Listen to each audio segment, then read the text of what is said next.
here I'm going to show you guys my second sketch in the way that I've finished. I have some pictures of these on my blog, and this is bone dry now. It's ready to be fired. There's so much stuff here. Alright. So you can just follow me.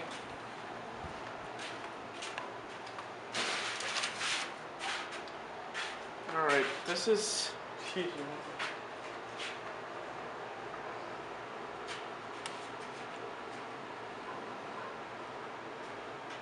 So, here,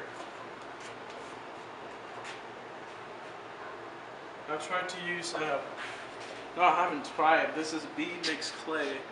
It's got a nice grok to it, it's got a nice handle to it, it's really good to work with for sculpture projects. I mean, you can see the amount of grog in here.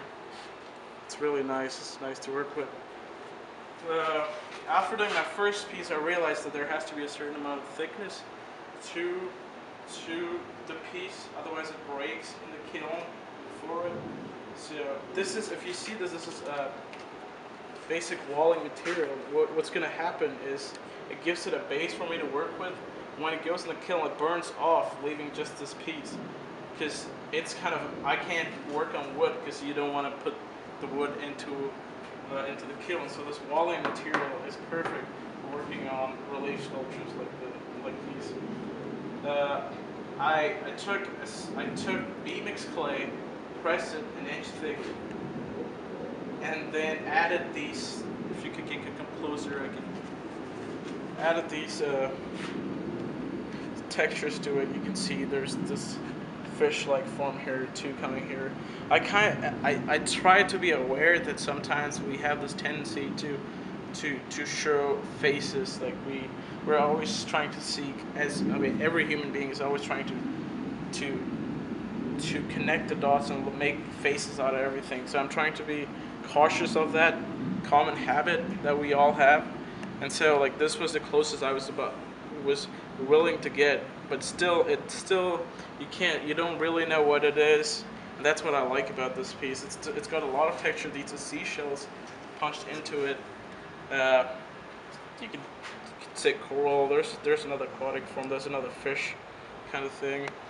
It's 1 inch thick, as I said before, and then there's more thickness added to it. And to remove thickness, I use normal scraping tools and carve into it. I really like this piece. It's turning out really well. This is my second piece. I had to break them into two pieces because the thickness makes it crackle. So if I can decrease the overall pressure by breaking it into sections, it helps. And that's why if you can come closer and see the cracks here. What else? I'll see how it's going to look when it's fired. I plan to use crystalline glazes here so that it appears like it's floating out from the surface. It's going to be a wall piece, if you can see.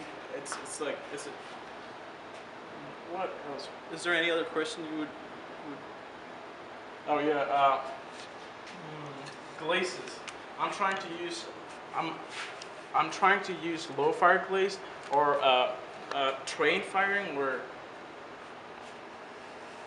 Why I'm trying to use train firing is because you see all these indentations here. If you can come closer and look at it, you can take your time. These indentations are going to absorb carbon differently, but just because just by the surface area these creases cover. So by using train firing technique, I can really bring out subtle changes in height of the material. So it's going to be train firing or low fire glazes with a lot of color. That's it. This is my second sculpture. Not second sculpture, second sketch. Hope it turns out well.